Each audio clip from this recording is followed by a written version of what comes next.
So, are we live? We're live! Hey guys, sorry about we had technical weirdnesses going on. Um, Happy Sunday, everybody. Kathy has left the room. She's inside, avoiding this.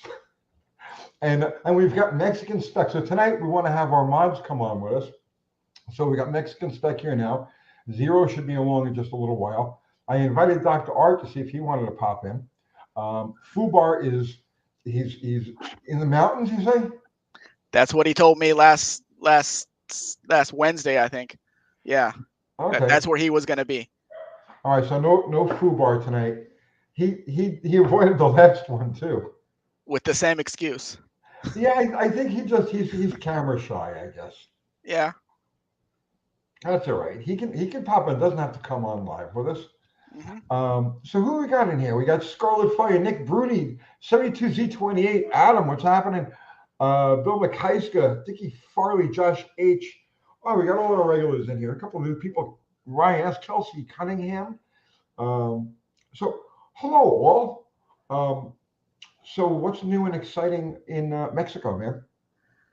Oh, well, we're 2 hours from me where my son lives. They're having a bit of a cartel fight. So it's a pretty dangerous area. He doesn't get to leave his house very much. It's not good right now. That's a little crazy. But I tell you, that's coming here, man. That's coming here. That is there. A Yeah, lot of well, areas. it hasn't really hit like the mainstream yet. It's like there's a lot of talk about the Venezuelan gangs taking over this and taking over that. Um, but I think it's going to get real interesting pretty soon. Yeah, well, what precipitated this was the military arrested the head guy for the Sinaloa cartel. So another cartel came in and saw an opportunity. So they're doing a lot of bad things over there.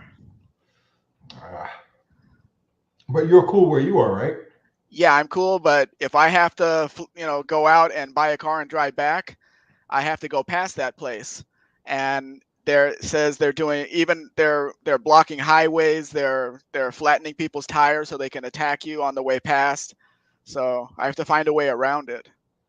No fooling. Hmm. No, I don't know what to tell you. I'm totally unfamiliar with that kind of situation. It has never been like this for the 25 years that I've lived here. It's always been calm. The cartels weren't allowed to mess with the public. They were told not to. It's bad for business. But since this other cartel came in, they want control of the area. So they're doing what they do. Well, so Boomer's saying we have MS-13 here in Utah. Abel D is asking, did you meet up with Jeremiah, Babe, and Pitara? I didn't know that they were meeting up. I actually followed both of them. I love Pitara. She's such a sweetheart. Jeremiah Babe's like Dr. Doom, but I like him too. He's a pretty good guy. And I know he was talking about relocating from California to here. Talk about a mess, California. Um, Matthew Schroeder, I'm drinking Tang, man. It's what Stanley Kubrick sent the astronauts to the moon with. Um, Is it the oh, same formula? what's that? Is it the same formula that they were sent up with? I don't know. I don't know. I mean, it tastes about the same as the thing that I was drinking when I was like 8. I don't know. I drink it every morning as well, but either strawberry or grape. I don't really like the orange. We don't have either strawberry or grape here. No? No, I'd love to try the strawberry. It's really a thick, rich taste. It's really good. Hmm. I wonder if it's formulated differently here, like the Coke. We have Coke that's really it's like a chemical disaster, right? It's toxic, Right. and then you guys have Mexican Coke with real sugar and all. Yeah, cane sugar. It's really good. I wonder if Tang is the same way. No thanks, Um, Abel. I'm not moving back to Burbank. No, thank you. John saying, good to see you guys. Any updates on that guy you challenged on a drag race? No, he's gonna punk out. Please. He's got no stones. You don't have enough money, Chris. Who doesn't have enough money? He says, how much of a super chat do we need to cough up to see what Mexican Spec looks like? he's in a crazy place. He wants to keep his identity, like, on the DL, man. So Even more now. I had a situation with a friend of mine that he had money here and he built this huge mansion, which was really stupid. And he didn't ask my opinion on it first, which he usually did. So then after the mansion was built, the police came looking for money. The cartel came looking for money, and he had to give it. He had no choice. He had to actually sell the house because they put a bounty on my life, my son's life, and his life to pay $1,000,000 each. So he had to do it. but because he built he went too far. He was too obvious. And he was driving a brand new Mercedes E63, which cost $1.5 million, which was stupid. You drive an old car around town, nobody pays any attention to Right. you. Right. Yeah. Yep. Well, some people they just more money than brains. Yep. No matter what I said, he just wouldn't listen. Let me see here. The Easy Life. Tony, first time catching you live. Welcome, man. Could you answer a question about reversing pistons? Will it work on EFI engines, specifically 360 Magnum? It works on any engine that has a flat top or dished piston.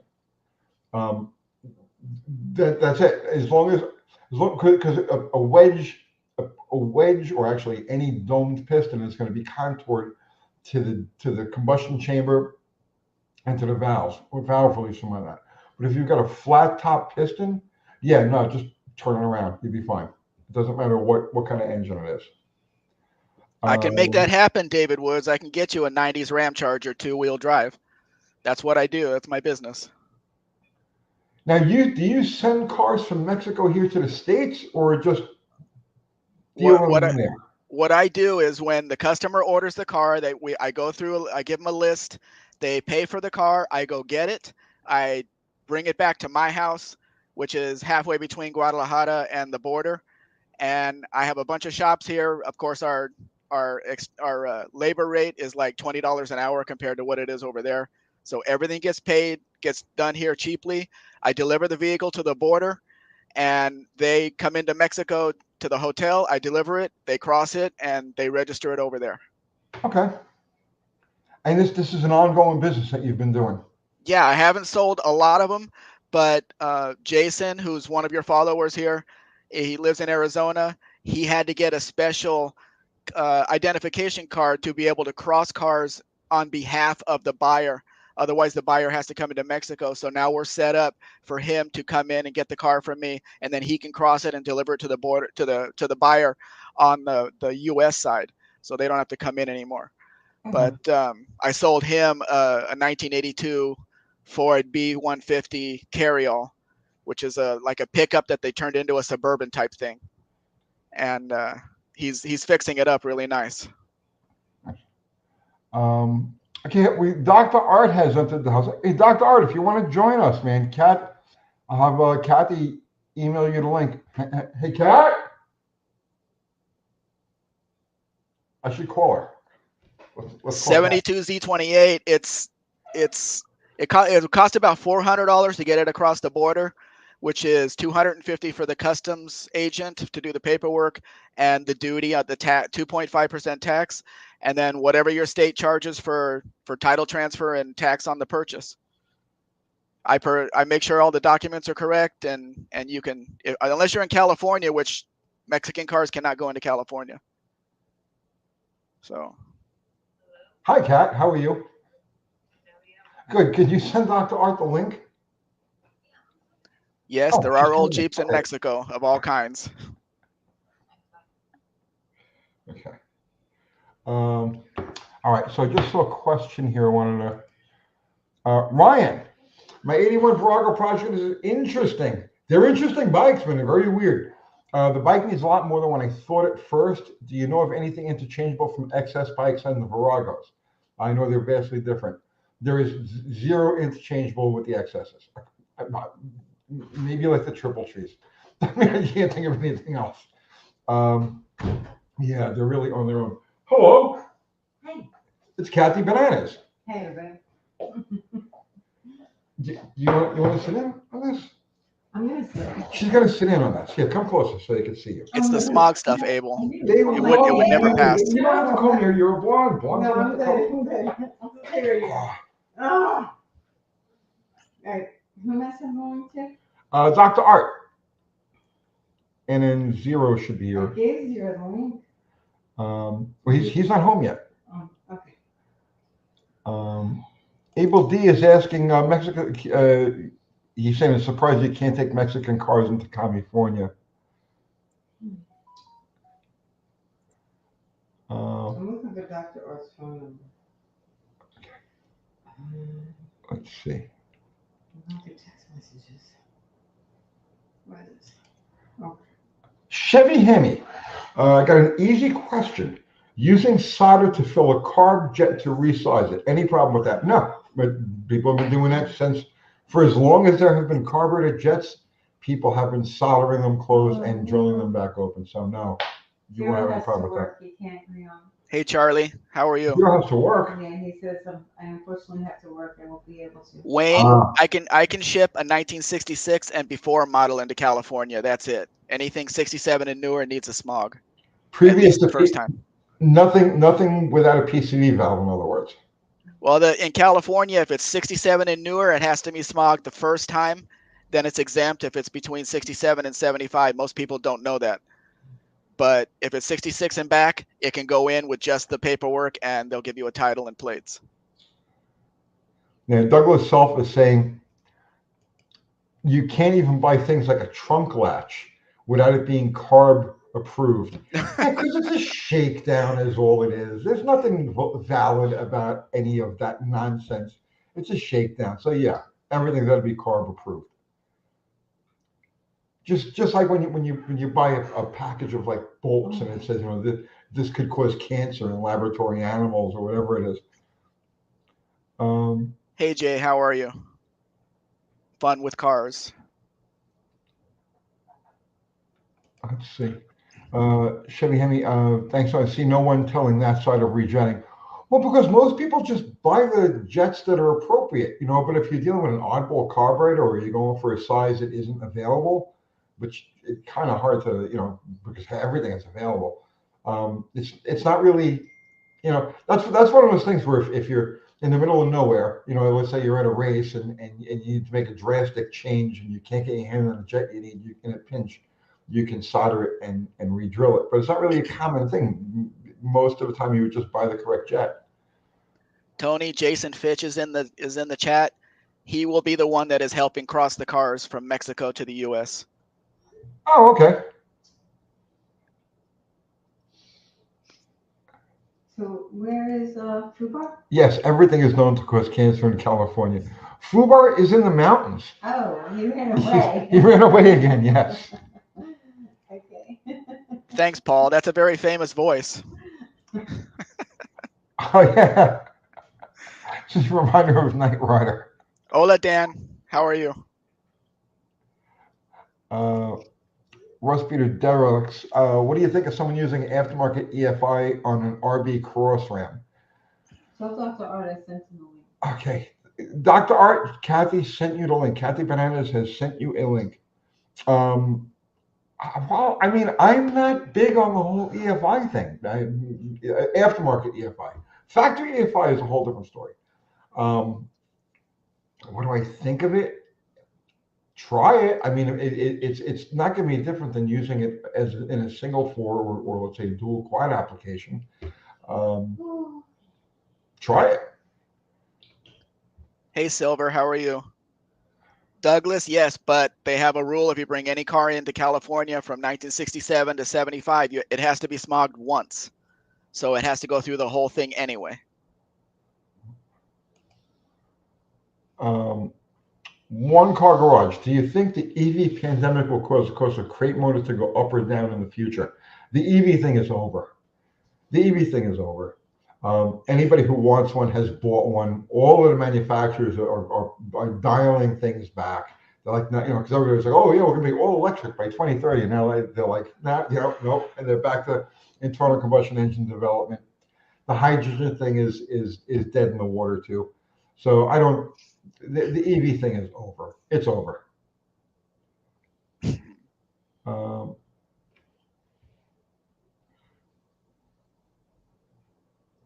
Let's see. Abel D, when will I be going to Mexico for authentic Mexican food? We have as authentic a Mexican food here as you could possibly have. The only, I mean, we have Mexican restaurants and food trucks and everything that are 100% Mexican. It's delicious. I eat a lot of it. J. Russell Finch. If you go to the small mom and pop stores, you could probably find things. But for example, I went to AutoZone for a fuel pump for my Slant 6. Wasn't even listed as an option, and they sold millions and millions of them here. So I know there's a lot of mom and pop places that still have old parts on the shelf. 72Z20.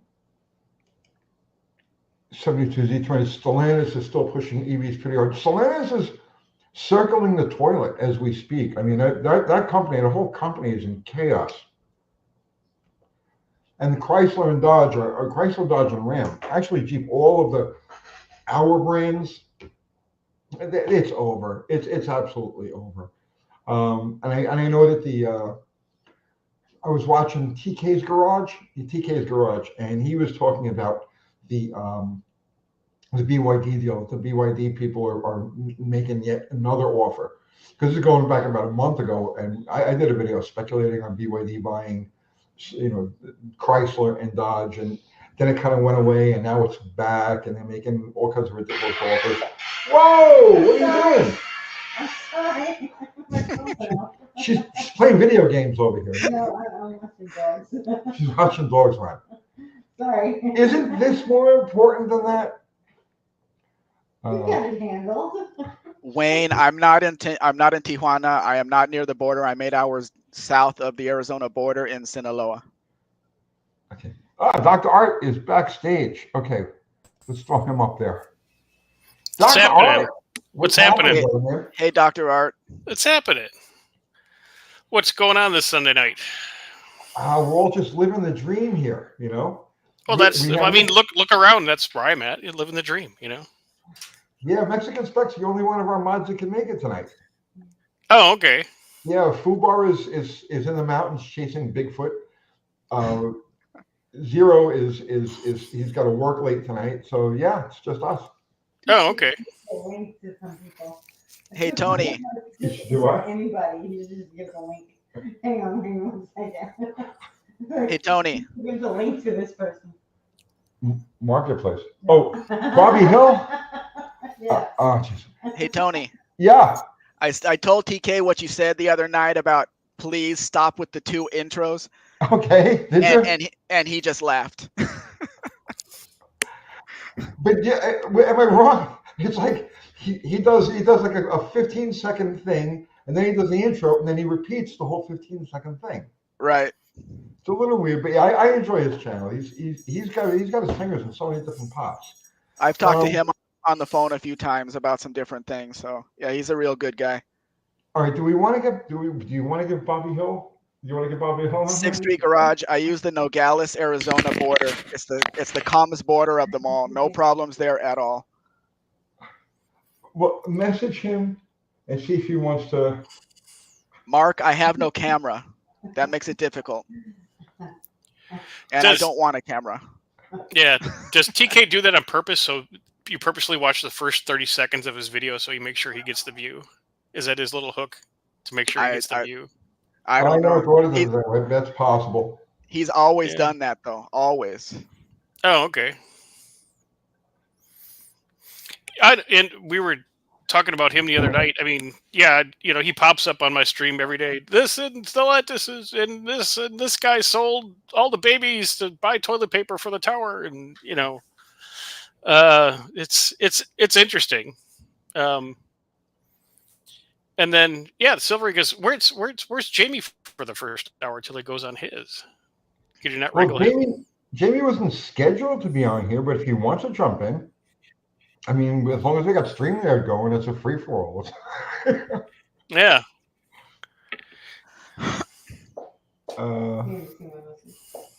I think that would be more insulting, Jay, to have an AI avatar speaking for me on this thing.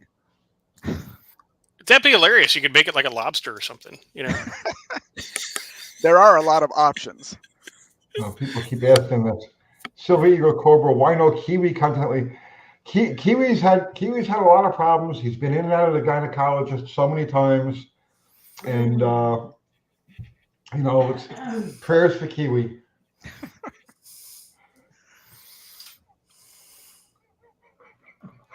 What?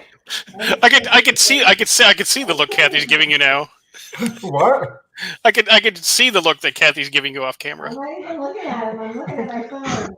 Waiting for the person to respond. Prayers for Kiwi. You had to see me clean up this room. You don't know what it looked like. Last minute. Because he's like, oh no, we're not doing that outside. We're doing it in the office. I was like, oh my God, are you kidding me? Chris says, don't smack about Kiwi. Okay. He can come on here if he wants.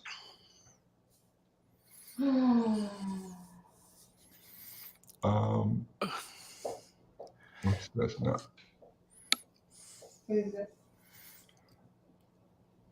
Yeah. What kind of like who said that? Robert Bray.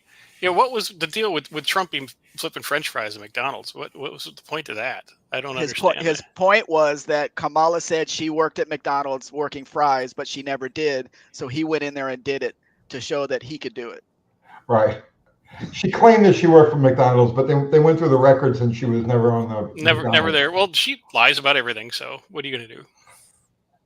We can't. Let's not. We can't go there. Fine. Moving on. Let's not go there. We could go hours on that. We could go.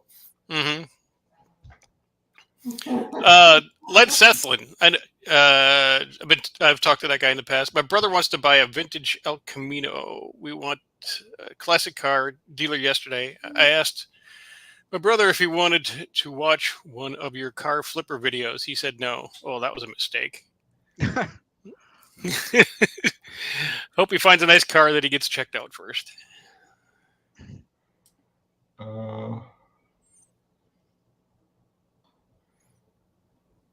There's no trucks that are selling for 20,000, Mark. Sylvie Recover, Tony, will you extend this top shock shaft on Mission and probably suggested? I don't have to. I was actually able to get a full 1 inch. So 2 full nuts. I measured it at 3/4 of an inch, but I was actually able to get a full inch in there. But due to the magic of geometry and weirdness and stuff like that, that 2 inches or the 1 inch at the shock got me 2.5 inches of body lift. So plenty, way more than enough. Dr. Art, did you watch the video that I shot of your last run? Yes. Did you see the way it topped out the suspension? Like I just completely topped it out. And then it got out maybe a foot and then it broke traction. It broke the rear driver's tire. That's what the spin. I felt it spin and I'm like, okay, we're done. Yeah. That's why I was like so slow. But it's doing its job on the low pressure rear passenger tire. Well, now we got another 2.25 or 2.5 inches of rise. So so maybe we'll still get more travel. So we can go we get an extra 5 feet. Get an extra 5 feet to keep that from spinning, and we should be good. Mike Batista wants to know, when is Bottle Rocket racing the Turbo Ranger? Well, it's the first Friday in November, or is that the second Friday? Let's see. Okay, you check the calendar. Wait, I'm busy. I cannot be there. I'm gonna tell you that right now. First Friday, I will not be there. She won't be there. Okay. All right, we're gonna need a video person for that date. First Friday in November. It's like it's the second Friday in November, November 8th. Second Friday. Okay, so second Friday. The second Friday, and the first Friday is November 1st. Yeah. The second Friday is November 8th. When did the tracks close down for the winter? The end of November. I can do the 8th, but we don't know if we have a dog sitter. Oh, we need a dog sitter. Yeah, well, I just found out about it, so. We've been talking about this for weeks. Yeah, but you didn't give me a date. You're killing me. So, Kathy. Is it the 8th? Did you pick? Is that the date? Yes, we Yes. Oh, the dog sitter, man. What? Yes, we were. In fact, you've already booked the dog sitter for it. No, I haven't. Yes, you have. The 8th? No, I haven't. Oh, jeez. Okay, she'll work on that. Oh, geez, what? Oh, geez, you guys. So, Kathy Bananas bought me a pipe Last year. last year. Oh, So okay. I just went and bought tobacco, pipe Shoot. tobacco. Well, just put the bugler in the pipe. Well, pipe tobacco's cut differently from what I understand. And you can get it all kinds of fruity flavors, so your house can smell like roasted cherries and I everything got else. just the regular. So I'm going to load this thing up here. And we'll give this a shot. I don't know how tight you're supposed to pack it or anything. You know, you're so beautiful. Here comes the YouTube police. What are you doing with your pipe? I guess right to the top. Sure. I don't think so. You have to do something to it. All right. I don't know. We're going to find out. I'm going to fire this thing up and see how it works. Do I look dignified? No, you have to pack it right. You're not packing it right. It's like a smoky eunuch look. We should watch a going for you. video about it. Oh, okay. Well, I can't watch a video about it now. I'm on a video here. You have the wrong hat on for a pipe. You need a different hat. Yeah, No. you need a Kango or a derby or just something different. A little pork pie hat. All right. Let's fire this What thing kind of up there. hat do you want, Tony? Huh? Oh yeah. I right? Okay. Changing your image. Eunuch hat. You serious? But you're not smoking. That's dead already. Oh shit. Okay. Excuse The my Sherlock French. Holmes hat will work too. Mm-hmm. Where's the smoking jacket? Unsubscribe. Thank you. Goodbye.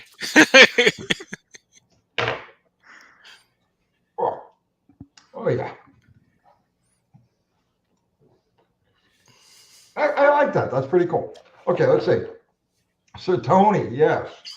Will he gag? Possibly. Mm-hmm.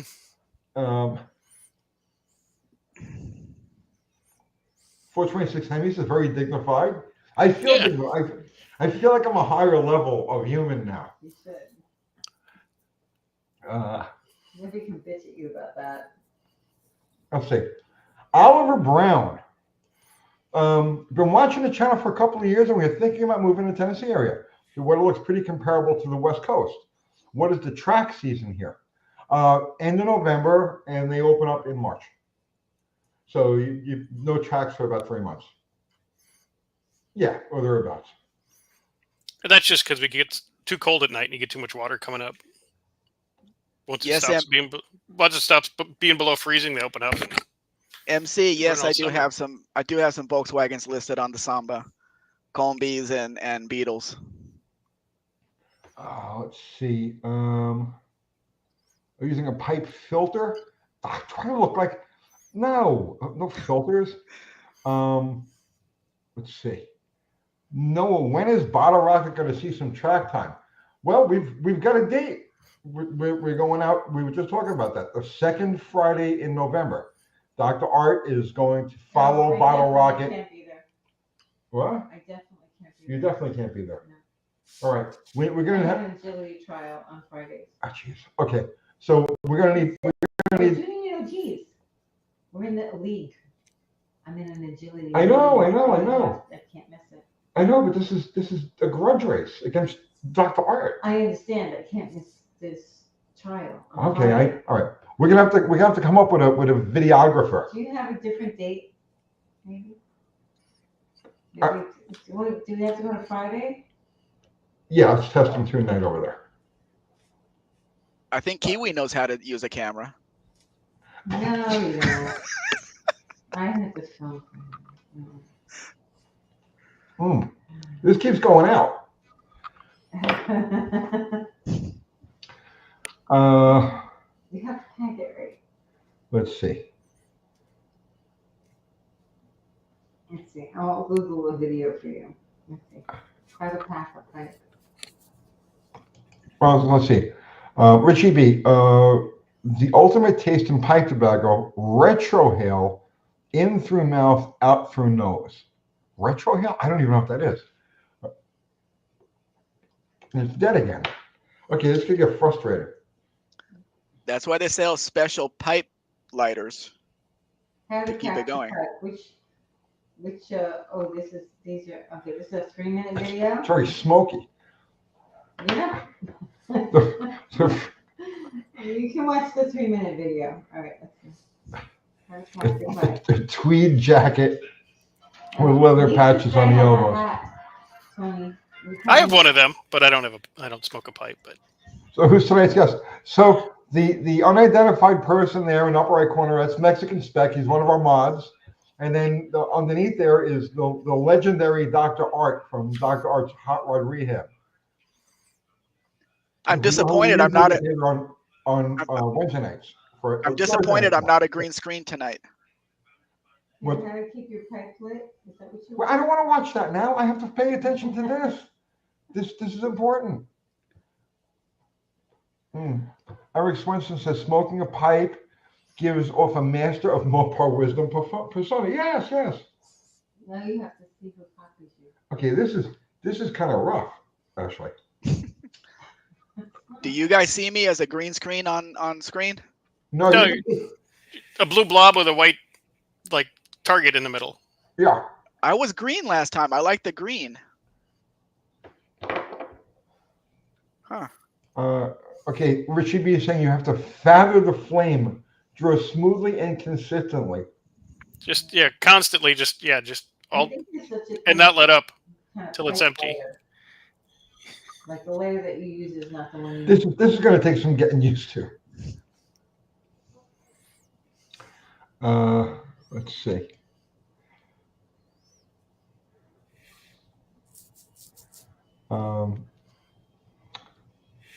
Let's see. You need a filter. I don't have a filter. need a filter. I am missing the taste of burnt paper. Yes. Let's get back to cars. Sean Okay. Davidson. My 66 Impala has a fist-sized rot where the driver's feet would go. The rot is right on the floor pan seam with lead. Is there a surface rust around? And there is surface rust around it. Should they melt the lead out to clean the weld? Yes. Yes. If you try to weld anywhere near the lead, it'll just get all crazy and stuff. Yeah, you don't want to Melt do out- that. Yeah. Yeah. Melt out the lead and make sure you wire wheel off any residue. Yeah, like you have. Oh stuff my in God, there's here tons that of you're stuff in supposed there. to use. Tony. All right. I'll get on that at some point. What the hell is that? What's this? Ask him. Is it? It's You have is to it round? Is it a pipe unscrew it. filter? You have to But- unscrew it, yeah. Yeah, between the black and the brown, you unscrew Yeah. that. There's room in there for a filter. Keep your teeth from turning brown. Too late. There's a filter in there. Oh, there is, okay. All right. So what is this? Oh, this is like a little stand for it? Oh, look, you got What's this? a stand. What is it? It's a metal. Oh, maybe this goes in the bottom. Yeah, it does. That's to keep the. All right, I'm gonna try. That's like the glow plug. It keeps your tobacco going. All right, I'm gonna try this. I'm gonna start this all over again. Some assembly required. Yeah. Hand you tobacco. This is what happens when you try to get sophisticated. See, you can move it around with this. Okay. And, Well, yeah, and look, that's what you tamp it with. Okay. Do that, and BZ Customs had a question, and I'll read through it while you're Good. doing your. Why do turbos make more boost under load? If an engine is an air pump, and any given RPM, you would have air in, air out. It's scrolled. Or am I missing something? Or is it like a two-stroke power band voodoo magic? No, BC, it's all about cylinder volume and load and how much effort that cylinder is putting out. That cylinder puts out more effort under load, so it increases exhaust flow and pressure and makes the turbo go spinny faster. To oversimplify it. Well, like with a nitro motor, the load accelerates combustion. So in other words, it'll burn slowly without a load. You put a load to it, and it wants to explode. It doesn't actually explode, but it wants to explode. The tighter you compress it, the more it wants to expend its energy. So that's why load is so important on a fuel motor. Anything else, I don't really know. All right, hang on. Tamping this down. Okay, I got my metal thing in the bottom, and now I'm tamping this down. Am I tamping this right, pipe guys? Pipe guys. Pipe guys. Are there any more pipe guys?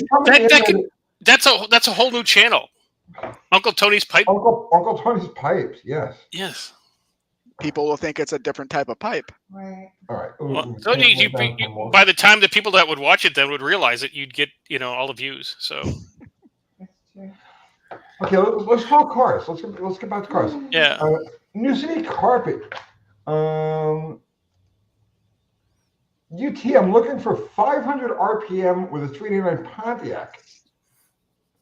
Really? Can you get it to idle that low? Is zero preload safe with adjustable rockers? I'm not sure I understand that question. Maybe Is he looking 5,000 to- RPM? Yeah. Is he looking to a few hundred more RPM out of it, or idle at 500? New carpet kind of 500. He said 500 more RPM. It just popped up in the bottom of the chat.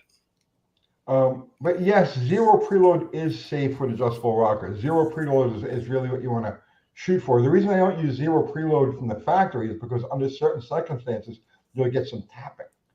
So it's fine. For performance use, it's fine. It's what you're looking for. Let's see. Quack Attack. Yeah. Nice. Yeah. Tony, what do you do for classic car insurance? You have multiple cars that you drive daily, and I was wondering how you afford insurance. Basic liability, I just don't care. You know what I mean? The thing gets totaled, I walk away from it. You fix it. Or I fix it. I just the very basic liability. What do we pay? What? Insurance? Yeah. It's like $50. Yeah, I pay like $50. What is that a month? Yeah. I pay like $50 a month for insurance. Each Each? vehicle. How many do we have insured? A few? Do we really? Yeah. Yeah, I don't even care about that. She does. This is not an endorsement, but Haggerty does have a policy where you can say what the vehicle's worth and they will pay you if anything happens. So you should check that out. Yeah, you know what? I would rather just leave the car a twisted, burning mess on the side of the road than have to contact an insurance company for anything. No, I mean for That's the just me, man. I mean for Quack Attack, Tony. Oh, for Quack Attack, yes. If you're a Yeah. regular person that cares about stuff like that, then yes, by all means.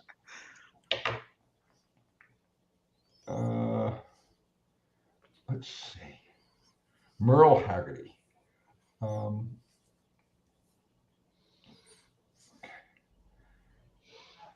Chris Freemaster is saying $300 a year for my Beetle through Haggerty. Yeah, but that's not liability. No, that's everything. That's full coverage. Full coverage for $300 a year, Probably, yeah. and you just take it out in traffic and go anytime. A Beetle, yeah. Right, that's probably right. Full No. coverage, 300 a year or a month? He said a year, but he may have a limited amount of miles he can drive it. Just Right, exactly. pleasure weekend car. Insurance. Yeah, I don't want to yeah. get no specialty insurance. No, we just drive them. Dean, we have everything and you know it.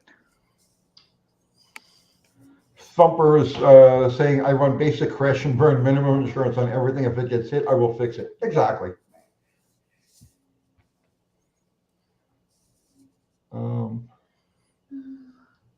Not gonna let anybody fix your car anyway, you know? No. It's not like it's going to a body shop. This is about lead. Lead going away was followed by thousands of dropped valves. Well, no, it doesn't drop a valve, but it'll burn an exhaust valve, right? It'll etch away the seat until it burns an exhaust valve. That's about it. It doesn't drop them. Let's see.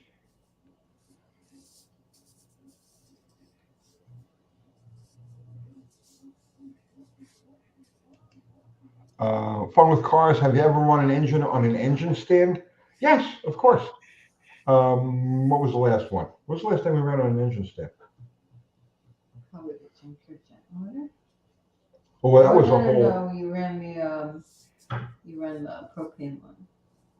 Yes, yeah, we're in a propane thing. What? That was on a cradle. Okay. That was on a cradle. Oh, well, I don't It's know. much easier to run a Chevy on a stand than a Chrysler. I used to have a cut-off bell housing that I could bolt it to the back of a Chrysler on an engine stand and be able to run a starter off of it, but I haven't done that in eons.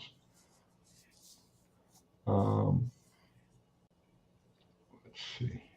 Eric Swenson's got one. Okay, guys, what's your opinion on the Ford 300 straight six and hopping it up? There's plenty of parts for it, and you'll get gobs of torque. You won't spin any RPM. But if it's what you got to work with, it's like a cult motor, right? That's got a big bore. Yeah. It's got like a 4-inch bore. yeah, it's a 5-liter 6-cylinder. Yeah. Yeah, I nothing don't wrong do- with it. I don't do hopping up, so I have no opinion. But if you did hop up, you would want to do a Ford straight six, right? Well, I have a slant six in my Savoy, so I'd have to do it with that. They're He'd hard, probably- man. He'd hop up one of the bugs that he's hoarding down there. Well, I can put the Super 6 manifold on it. We have a lot of those here with the 2-barrel. That'll give it a little bit extra. Oh yeah. And fixing the burn valve in number 1 cylinder, that would probably help.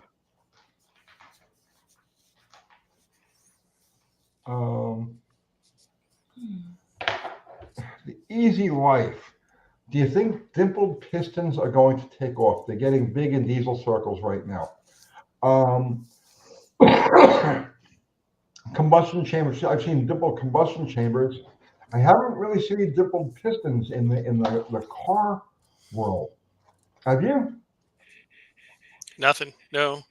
No, I don't know. Here's the thing, something like that, I'm sure that's been tried over and over and over again. And the combustion chamber isn't really something that the science has changed very much in the last like 60 years. So I don't know.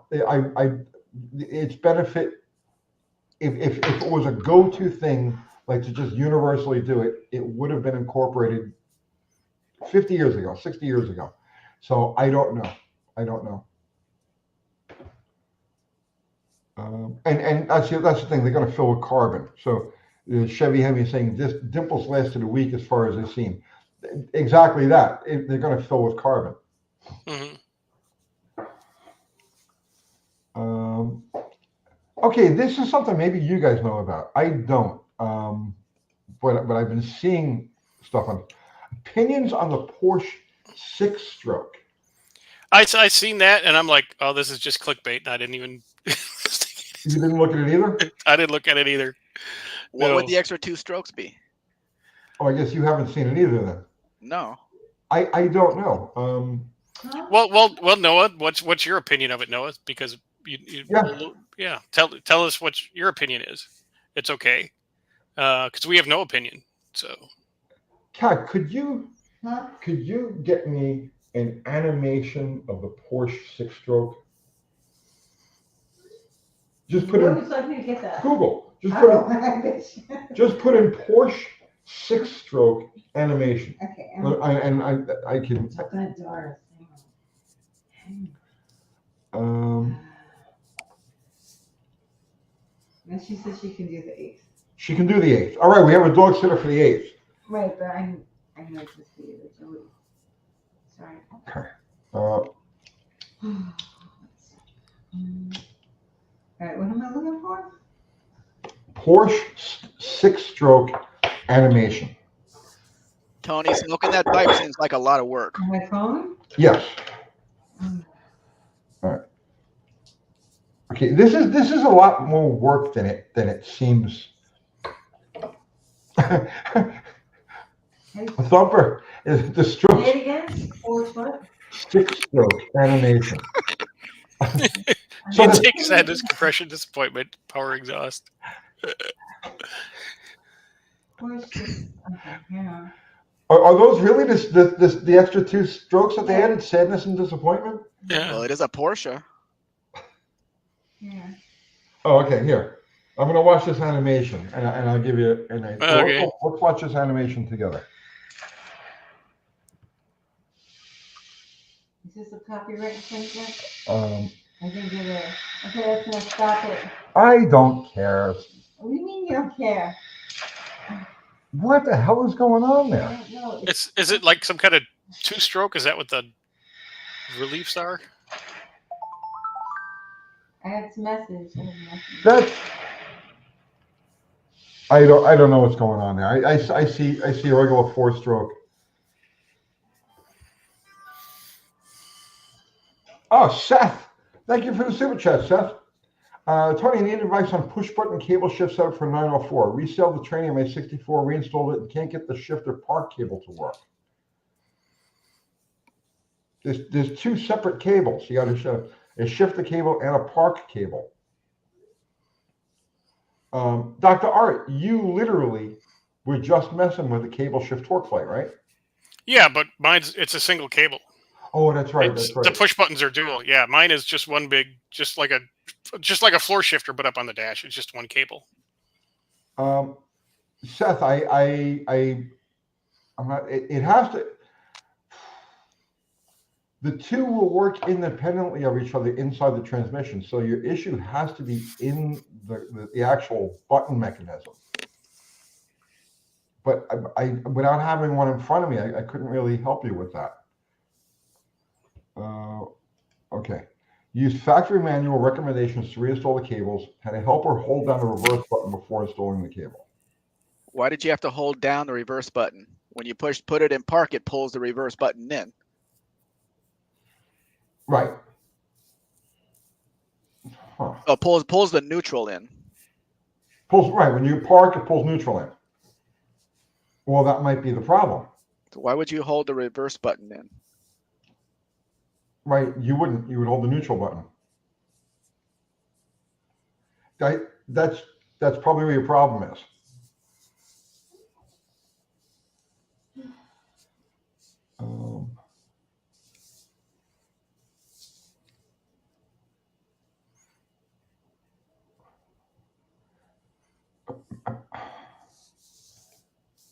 BS Customs. Tony didn't know something on Mopar. He loses his Mopar Master Pipe says, I'm about to throw this thing through the window. You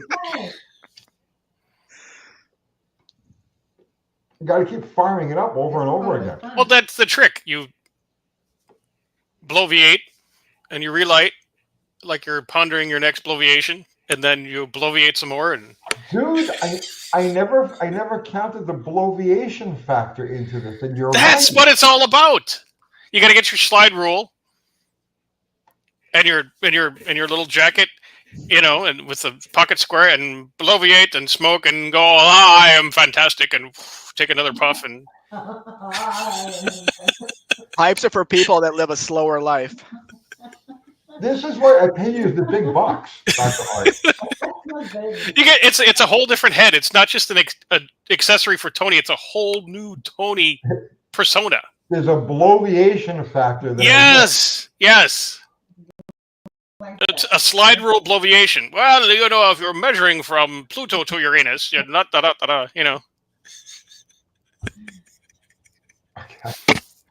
You're gonna start talking different now, aren't you?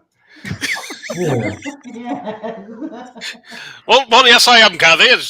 He's gonna be English by the end of the 2 hours here. Coffee. You'd be Catherine. Catherine. But you're not Catherine. No, I'm not. No, you're just Kathy. Just blank. Yeah, just. Well, It's not short for anything. It's not No, Kathleen. It's not. no, it's not. Right. So it's just Kathy.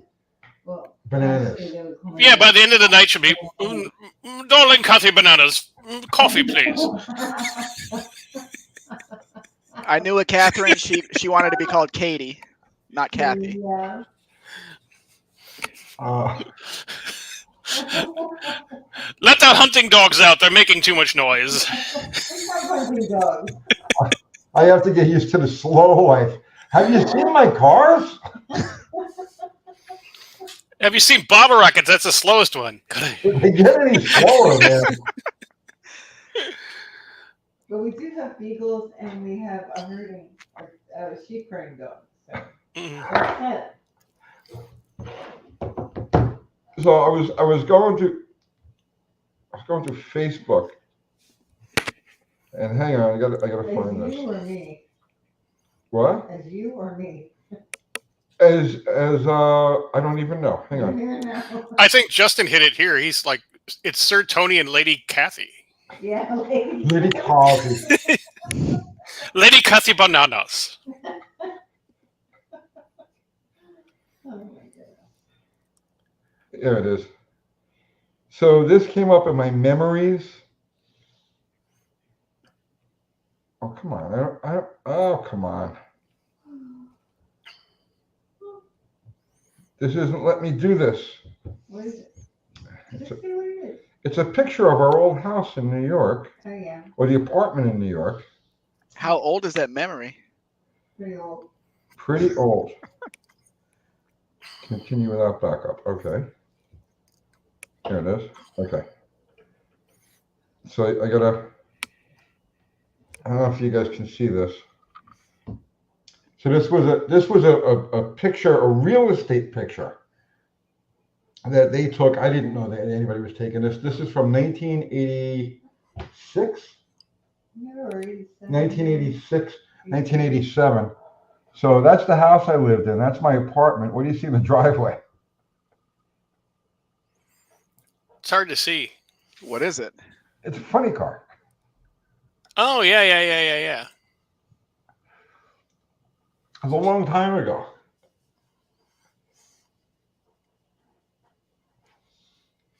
You're lucky to land with things for us. He loved us. You're ass. We're asses. Let me blow me in on that. Yeah. Take a you puff and lady. go, what I think is, yeah. Lots of nitro. Nay. God. Tony, how do you like the smell of that tobacco?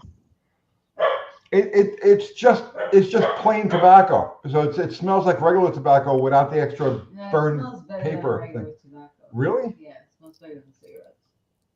Not as bad. Wheelie King says, I want to see Catchy doing this swanky chick Zorro finger snap thing, saying it's bananas. Come on. Come on, he wants to see that. How to do it. Come on, Catchy. I don't know how to do it though. I really don't. She's shy. She won't even get on the camera with it. She's sitting like here. I'm touching her right now, right? She won't even get in front of the camera. Don't touch me. Don't touch me. Smells better than the dogs. Oh, nothing smells better than the dogs, man. Oh, you smell. I had to clean. Everything smells like dog. Go up top there, Tony, for Shoehorn Jackson. It just went off chat. Shoehorn Jackson. Yeah, what did it say here?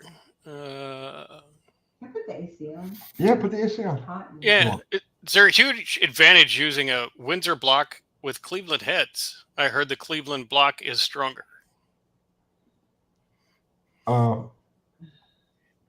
That's your Oh, it's not. that's your forte. Yeah, the reason they use the Cleveland head on the Windsor blocks is because the Windsor bearings are better on the crank. The Cleveland's got some skinnier bearings, and it's also much heavier. And that's mostly what keeps a Ford Windsor motor in the basement when it comes to kind of performance is the flow of the cylinder heads. Put the Cleveland heads on it, and it runs like crazy. Do you guys know about the Mexican 302 block? Is it a myth that it's stronger, or is it a real thing? It's supposed to have higher nickel in it, and they got X's in the lifter valley. But is it actually stronger? I don't have any evidence of that. But people want them. Yeah. Well, there Yeah. has to be a reason. Yeah. Well, BS Customs is saying a horsepower monster just covered a cleaver build.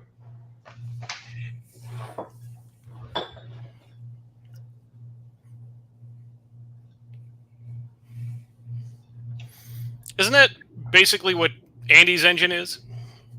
In Casper? Suddenly, my tank doesn't seem very dignified. No, it's Jay, hate when that happens? Put it in the right cup, and it will be. I have to drink it out of like crystal. Just drink it out of like a big stein, so you can't see what's inside, the glowing orange color.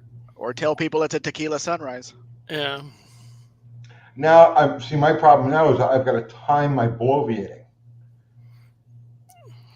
You know what I'm saying? Bloviating and Tang don't seem But, to I mean, I have mix. to time, I have to determine when I'm about to bloviate so I can light this, and because it's dead again. Like, it just goes dead. There's nobody home.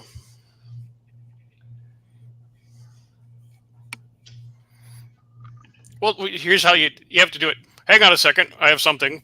Then light up and puff away, then let loose with the thought.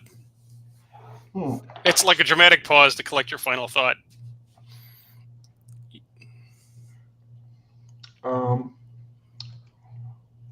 Wayne, what is the easiest way to rule out bad valve stem seals?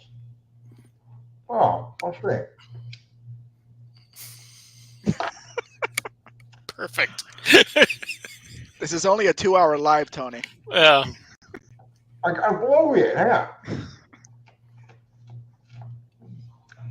So, your typical symptom for bad valve stem seals and or bad guides is smoke when you first fire up the engine and on deceleration.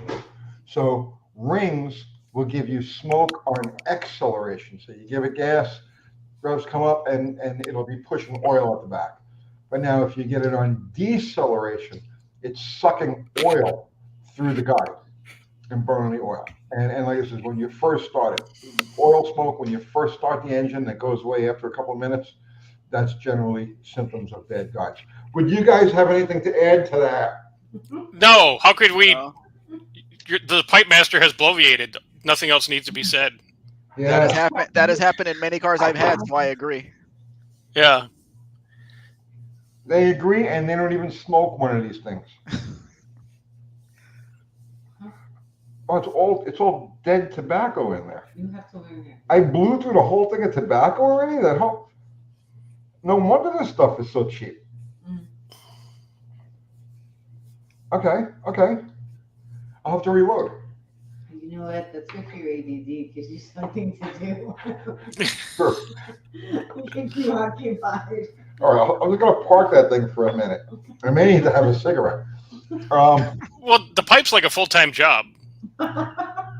You can roll a cigarette, put it down, do stuff. No, the pipe, you're like, back. Yeah, you never get anything done. You can blame it on the pipe. Yeah. You know what I've always said, bro. If I wanted to work, I'd get a job, and I don't. It's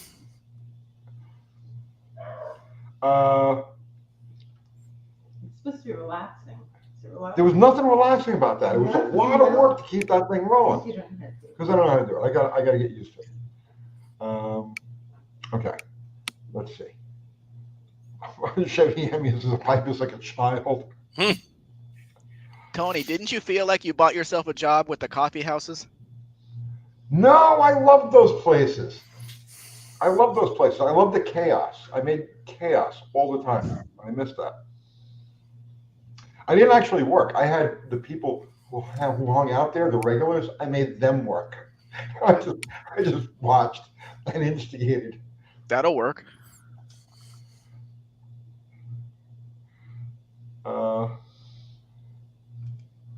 Dr. Art, do you have to clench to keep your hands free? Apparently. And will you be adding AC to Big Richard? It's got 2 windows that roll down. Nice, nice. That's God's AC, bro. Yeah. If I can survive a summer here in the desert in Mexico with no air conditioning, you guys can do it. Yeah, there in it's Tennessee. it's fine. Yeah, that's why it's, go down 2 from there. Riff Raff Ruckus. Riff Raff Ruckus. Oh. Can you put a carburetor on an LS engine? Yes, you can. And I can show you how to do it. And it's cheap. You don't have to buy thousands of dollars of aftermarket parts. Just send me your stock ECU, sir. Easy peasy. Then you just set the carburetor on top? Yeah, you buy the manifold for the carburetor, you unplug the injector harness and a couple other things, and you leave enough to run the coils and cam and crank trigger and reprogram the ECU, and voila, you're done. It's easy.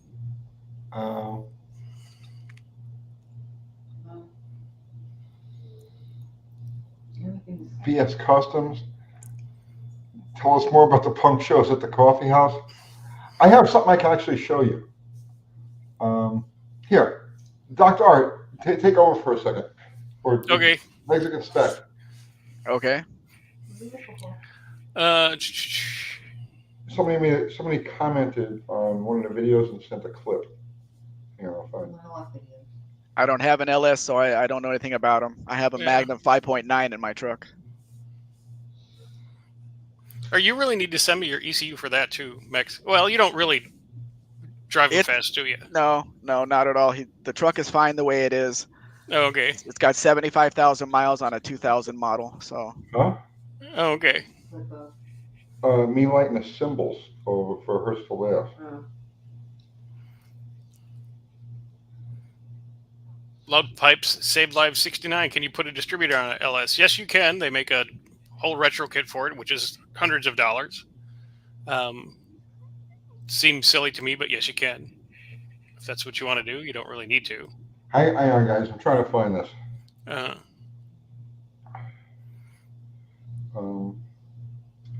was his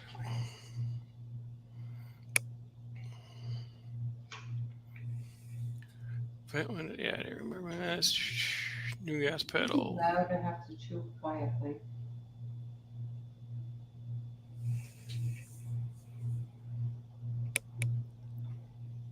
Silence. Yeah, it's horrible. Nobody's asking any questions. Yeah. Smoking a pipe, Eric Swenson, smoking a pipe is like running a steam engine. You got to keep stoking it and fitting it. That chuffing, puffing smoke. So there, you got to put more time into it, man. It's an unpaid job. Yeah, exactly. Yeah. So somebody sent me this clip. Oh, is that you? Yeah. I have to go back to the beginning. Not really. That sounds horrible. Can you guys see that? This was one of my bands always playing for me. And that's me lighting his cymbals. He used to be that. Does it make them sound better?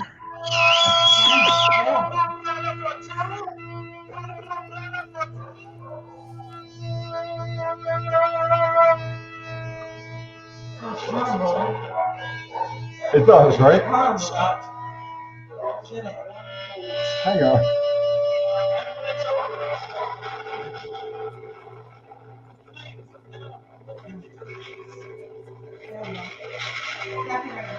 There's no copyright infringement on those guys. Well, they take forever to warm up here, but yeah. Previous life.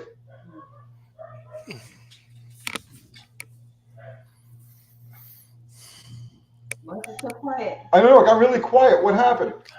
We're slacking. because it's Sunday. We're used to coasting, you know. If any of you in the chat want and have any questions about the Mexican cars or crossing them or registering them over there, send me a message on Instagram, and I'll answer all your questions. Just had to get that in there. No, it was more surf metal punk. You have to see that band. Yeah, that sounded horrible. It did sound horrible. But again, there was just warming up, and nobody realized anybody was filming anything. Broke Joker, Tony, did you lose 30 pounds on the XJ yet? Yes. And why not remove the hood hinge like they do on stock cars? Because what about just lift the hood? What is the hinge for? Remember, the whole point of that thing is that you just drive it, and you wouldn't even know it was anything crazy or weird or anything like that.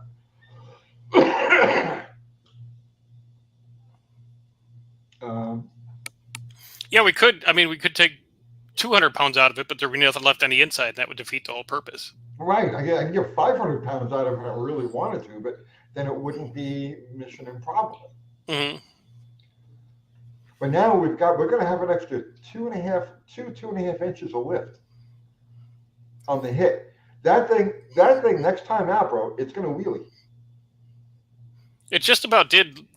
It just about did. It went full. It went full suspension, right? No. And you could see where it was just starting to tug on the tire when it broke traction and dove back down. The one before that, I felt it. I mean, I got kicked back in the seat on the launch. Well, the one before that, I was filming from the other side, but I could see by the way it tilted, as much as it tilted, that there had to be daylight. Yeah. Under the left front wheel. Now with this extra 2 inches of lift, there's going to be so much momentum on the way up. It's going to snatch that tire. Yeah. Nobody's going to care what number it runs. All they're going to know is that it's a Jeep XJ that pulls a wheelie. Good night, Eric.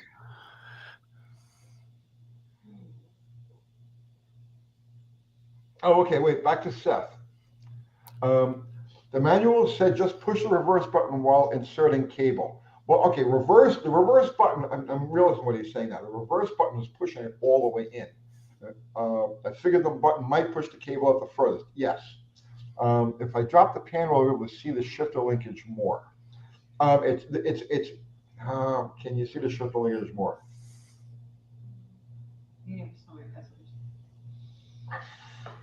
Kat, do I have a service manual? The 64 service manual over there. Just happen to have one there. Hey, let me see if I get the service manual stuff. We got one on the shelf, yeah. I ordered a service manual for my 63 Fury on eBay, and a CD came in the mail. 67? 67. I think there's an earlier one. There should be an earlier one. 67. Just a 67? Yeah. And no Silver Eagle, we did not drill the front shocks out and let all the juice out. They're still functioning, and it still drives. It's like an hour and 20-minute drive. I don't have one here now. To get to the track. Don't you want the shocks to work when you come back down from lifting the front end? Yeah, you want it to slow the descent. Okay, so Silver Eagle. I was actually going to do a video about this today, and I didn't. Okay. So the Jeep, the XJ, is a coil spring front suspension, and with a coil spring front suspension, you can't kill the shocks, right? You can drill out the shocks on a torsion bar front suspension. You can drill out the shocks on a leaf spring front suspension, but you can't drill out the shocks on a coil spring front suspension, or there's just no control. It'll always be, it'll do this, right? Where you going? You leaving? Oh my God! Have fun. If you need me, yeah. Ah! Right. So the thing to do with a coil spring car would be to use a set of 9010s, but we're not using any aftermarket parts, so I'm not really worried about it. I don't think, and the purpose of the 9010 is to let the front end come up high, quickly, easily, which ours does, but then slow it down, right? So that it doesn't just because if you watch the videos, you don't know if it's losing traction because the front end popped up and then hit a stopping point, which would then kind of jerk it back down, and it would cause the weight to transfer away from the rear, or it broke traction. When it broke traction, it came down. I watched that clip, that like 1 second part of that clip probably 100 times, trying to determine what came first, the chicken or the egg, and I really couldn't call it. But that's besides the point. With a coil spring front end, you want to use like a 90-10 shock. So the 10 is the up resistance and the 90 is the down resistance. So it'll allow it to come up high, top out, or go as high as it's going to go, and then slowly settle back down. Because when they come up and then they come right back down again like that, it jerks the weight away from the rear end and breaks traction. Did I answer that right? Yes. Okay. I don't have inventory, Jay. Fun with cars. When I get a sale, I go and get the vehicle. But I do have 8 of my own cars. Let's see. Howdy, Mopar Man, 1978.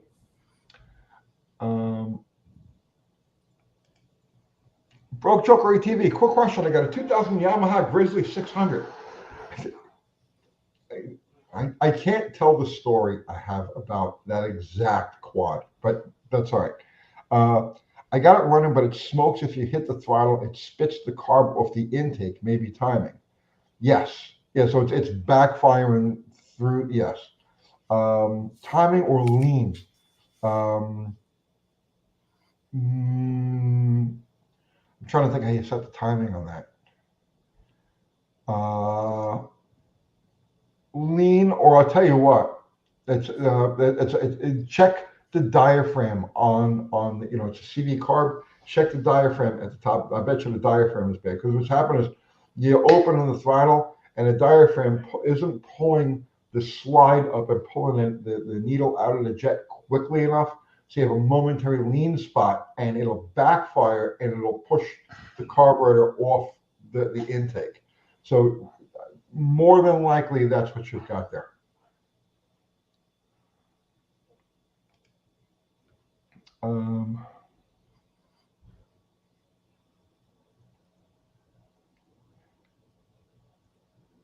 Let's see.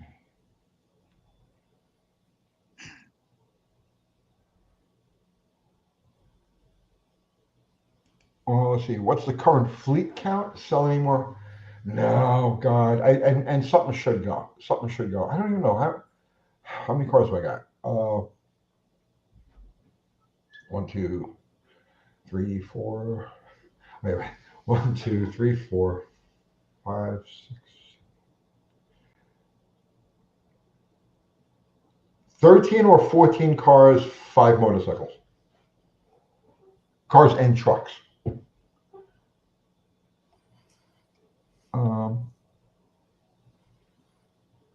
Let's see.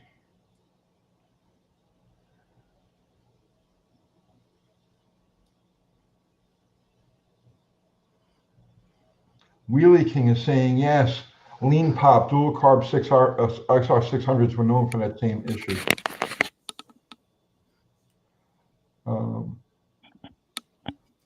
The first step is admitting that you have I know I've got problems, man. I tons of them, but I'm at peace with them. Buying cars is not a problem. I had over 100 at one time. Not a problem. Storing them was the problem. I've never had 100. I think the most I've had at one time was 11, 12. Well, if you could buy cars for $5 at an impound sale, wouldn't you? I'd buy all of them. Exactly. So I did. You need a place to put them. Now they're worth a lot of money. In the 90s, a Lincoln Mark V wasn't worth anything. Nobody wanted it. Now they're paying $20,000 for them. Mm.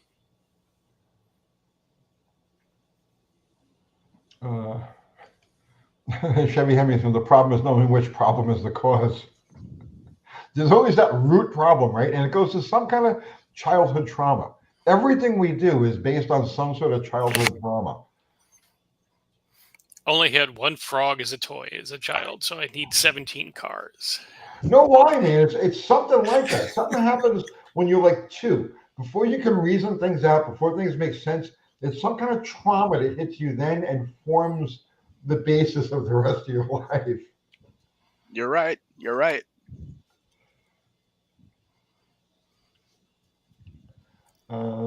Drew's car care. Good night, brother. Let's see. When is Kathy going to ban smoking in the house? It's not going to happen.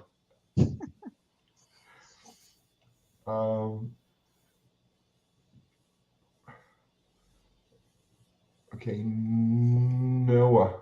Harley tech question. How hard is it to adjust the clutch on my 07 Street Glide? Just got it running in the after 3-4 years. Took it for a ride.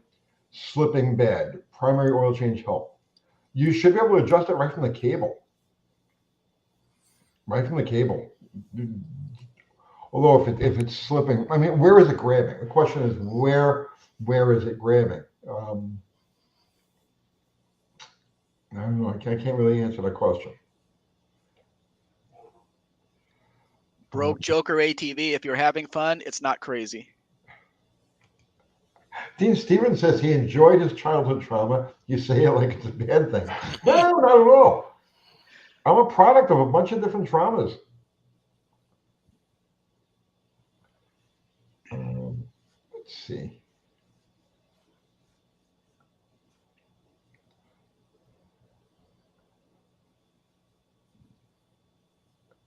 Green Bean, thank you for the super chat. Last stream, I asked about engines that should have been as famous as a small block Chevy. Now I want to know about rear axles that should have been more famous. Who has the best underrated rear end? Oh, man, this guy Green Bean's got some. Depends on timeline. Yeah, it depends on timeline because I mean, way back when, and people used to use Oldsmobile rear ends, and they were the hot ticket. And then you had the 9-inch, then you got 8.8, then you got 10 bolt. You know, there's 8 3/4. It's the list goes on and on. It slides with time. The old Pontiac rear was, well, you know, it was popular until those cars kind of disappeared. Like, well, let's see, when was it popular until?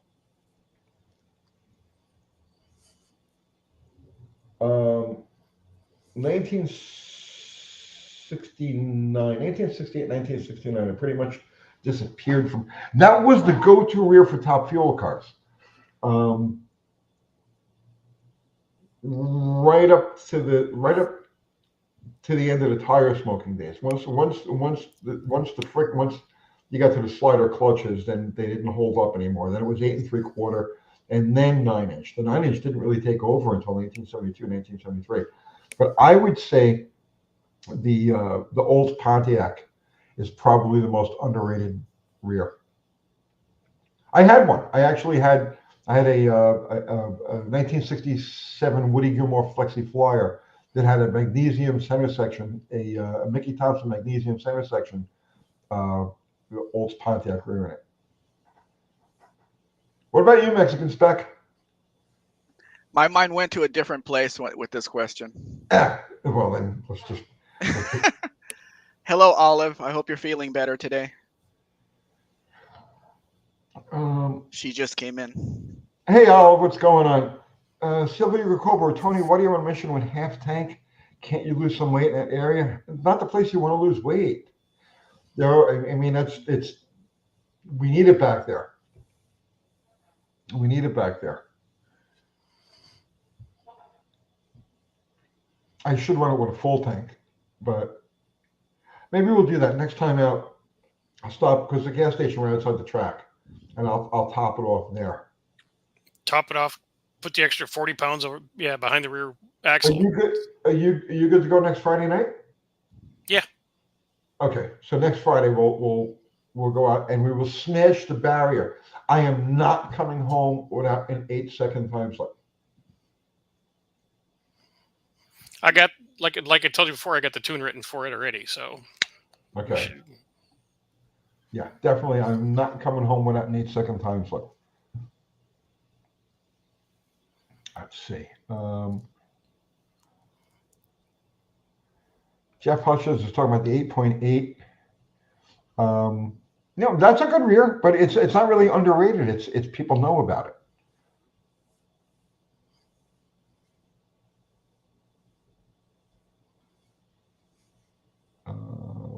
Let's see.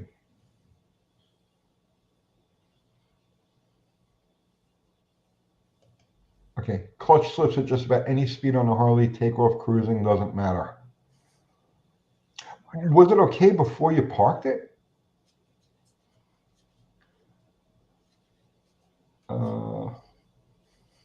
Let's see. Did I see the comment about replacing the front bumper with a section of house gutter? No, I didn't. But if it was a race vehicle, yeah, I think I would do that. But it's got to stay streetable. Like I'm not taking the heat out of it. I'm going to leave the heat and all of that. But if it was a strip only car, right? And yeah, I would probably that could be done. I tell you that front bumper is really there's really not much to it. It doesn't go all the way to the ends. The ends are plastic that fold around. The bumper brackets are nothing. I mean, like literally nothing. They're not like car bumper brackets in the area. They're just two simple brackets. That whole bumper assembly, if it weighs 10 pounds, it's a lot.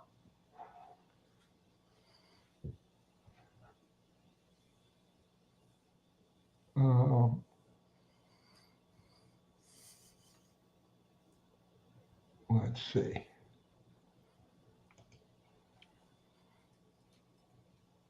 Yeah, the 2-speed rear link and 39 to 41, but they weren't strong. They weren't strong. I know people use them in hot rods for up until like the middle 50s or late 50s, I should say, and they weren't very strong. Let's see. Well, you guys are so quiet. Dr. Art, yes. Inspect. Take one.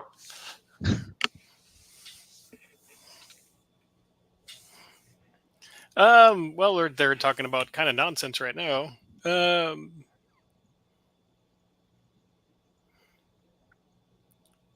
If it was a subject I knew about, I could talk all night. Yeah. When I bought cars, I just drove them. I didn't take the engines apart. I didn't put other rear ends in them. I just liked the way they drive from the factory. I wish I was like that. I mean, as I get older, I'm becoming more like that for sure. Mm-hmm. You drive a 63 Cadillac, it has a certain feel, the turbo hydromatic transmission. You get into a late 60s Chevy, it feels differently. My 63 Plymouth Fury, that feels different. I agree. Just love the way they all feel. I agree. I have appreciation for cars and certain elements of those cars today that I never had before. Like we did that video on that 75 Roadrunner, and I'm looking over this car and I'm just loving the car, right? But if you go back to the day, I wouldn't have even nothing. I would have zero interest. I would have walked right past it. If it was for sale for $100, I wouldn't have bought it. But that's because stronger cars were available. Well, not only that, but they compared to the cars that were still around in traffic. Like you compare a 75 Roadrunner to a 70 Roadrunner, let's just say, which were still very common. You'd find them in supermarket shopping centers, right? So lame. But now you put 50 years into 50 years in the future, and it's so majestic. It's beautiful. You know what I'm saying? It's hard to explain. Yes, I understand. And that car was clean too. Yeah, it was beautiful. So that's part of its attraction is its Well, the funny originality. thing about that car was after we did the video, a friend of ours, Scott Beagle, he lives up in Ohio. He messaged Kathy and he says, that was my mom's car. Oh, jeez. His mom was the original owner of the car. So did you ask him why he didn't equip it with air conditioning being a black car? in Ohio, right? In Ohio, you don't need it. Yeah. There's still hot days in Ohio. That's where his mom ordered it. She ordered it new. A lot of Mexican cars were sold with no heaters. It still Yeah. gets cold at night. I don't care where you are in Mexico. And you need the defroster.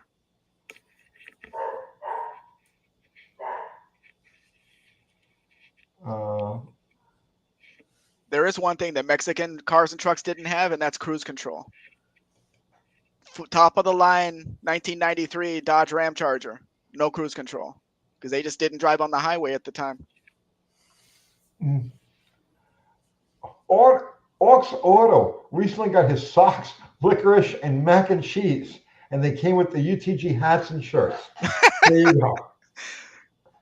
Bought the socks and got T-shirts for free. Thank you for your patronage.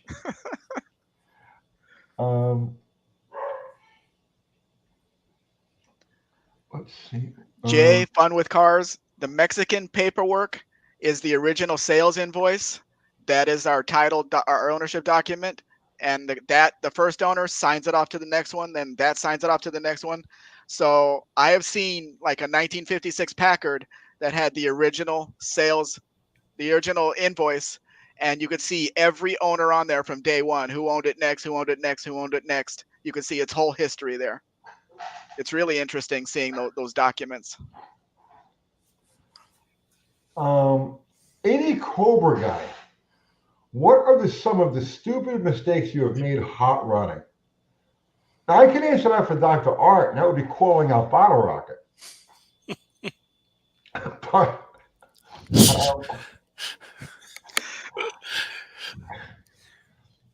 Well, it depends. I mean, stupid's a pretty big swoop. I mean, I've done a lot of stupid things on the street in hot rods, and I've done a lot of stupid shit in the garage with hot rods. So it's.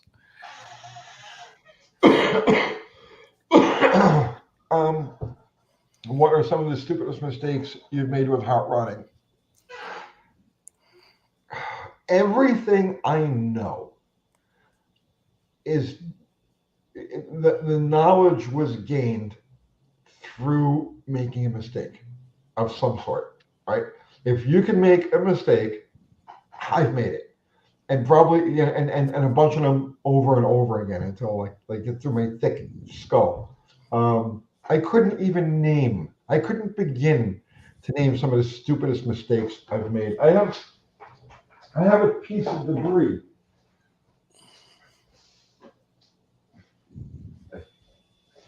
I keep this around to remind me of stupid mistakes that I made.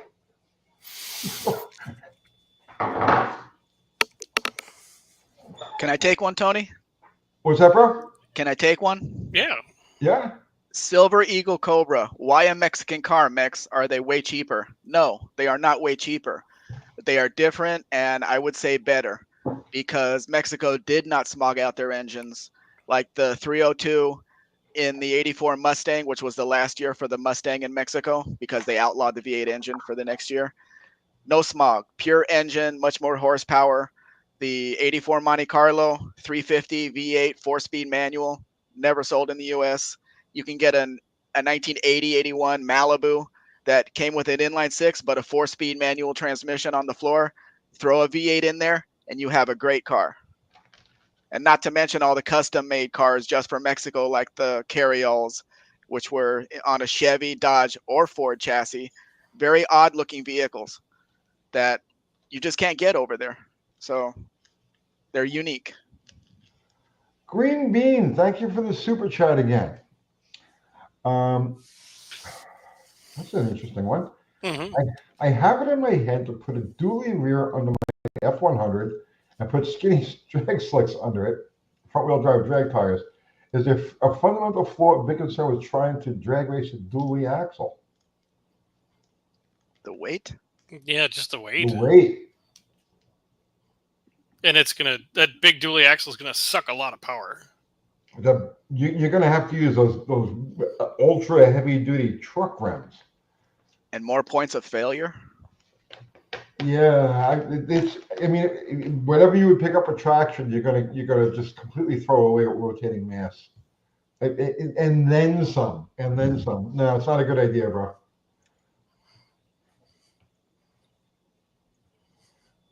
Yeah, Jason, that's right. The lack of rust on the cars in Mexico, it's amazing. They're completely clean. In the town that I like to buy them in, there's no rust. It's not near the ocean. There's no snow. So they're clean. Yeah, green bean. You should just drop off that F-100 at my house and just forget you ever had it.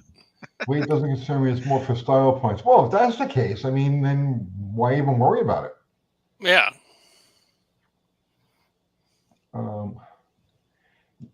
Yeehaw! My audio sounds like a Charlie Brown teacher. We actually didn't get started until late.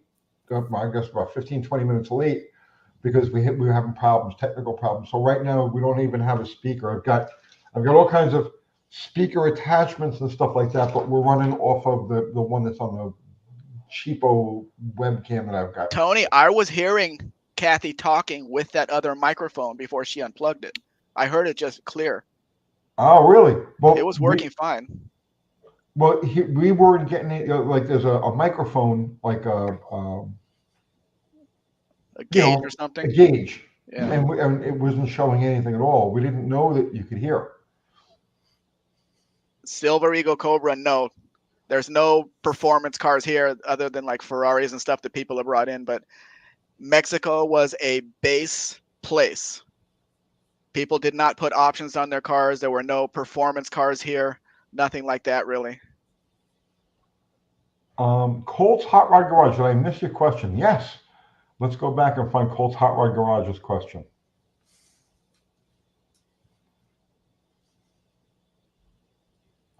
Dr. Art, how could you possibly let Colt's Hot Rod Garage's question go through? Well, he didn't, I don't see it. He didn't pay the dog tax and cheese. I don't see it here. Well, Sorry, bro. Just spit it out there again. Yeah, try it again, bro. The list is long in comments.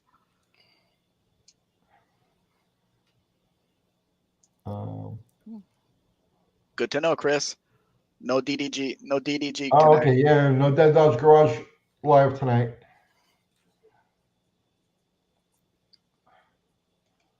Broke Joker ATV. Tony, what happened between the two kids you were helping race each other? One had a mid-70s Charger, I think. That was where those are a couple of kids from the Junkyard Jet guys. And I don't know. They just got weird and drifted off. Dr. Art, do you have any update on? I have not heard or seen from Austin or any of those guys in months. Aren't they doing things on their channel? No. No, and I was talk to him, semi-regularly and stuff like that, but he's just been his last 2 years were weird for him, so it's it's his thing. What are you going to do? Just the way it works sometimes. Not talking badly on them. No, not at all. Yeah. But what's very common with people who try YouTube, okay, or try to make a run at YouTube, is that they don't realize how much work this is. They think that it's okay, well, it's all fun and games. Let's laugh it up and make videos, and it's not like that. It's not like that. The constant coming up with content and then like refining ideas and then trying to make them, it's a ton of work. It's mentally taxing. This is the most mentally taxing thing one of the most mentally taxing things you can get involved in. And I think that's what happened with those guys, and it's what's happened with a lot of people that we've associated with over the years. Just to get over that little bit of a hump to get rolling, it's a lot of work, and you don't understand it for a year. Well, it's hard to change the way you think. Put the camera first. You have to record everything. Everything has to be on camera. It's a 300-layer onion, and you're starting, with the crispy outside skin, and you got to get to the core. And it's a lot of, it's like Tony says, it's a lot of work. So it's not like the same type of work as like digging a ditch. You know what I mean? Or obviously there's work out there. This isn't like that, but it's mentally taxing. It takes up all of your time, takes up all of your headspace.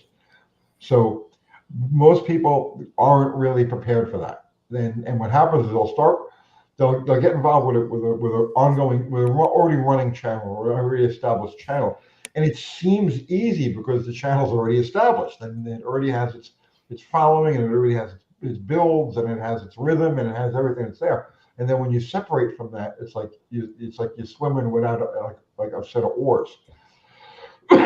So that's pretty much, to sum it up, that's pretty much, I think, what happened with those guys. They just didn't realize what they were up against when they went off on their own. Boomer asked me a question. Did 70s and I'm assuming 80s vehicles there have catalytic converters? The government did not mandate them. It would be company by company, but like the 82 truck that I sold to Jason did not have it, and I doubt it had it from the factory. And if it did, somebody took it off, and nobody checks anything. And there's only 3 big cities in the country that have checks, smog checks. Every place else, it's the Wild West. So Literally, I can tell you that the truck I sold him in 1982 had no seatbelts from the factory. We had to put seatbelts in that truck, and that was not easy. Broke Joker ATV. He's been working on his YouTube for a while, but things always get in the way. And to build up plus time,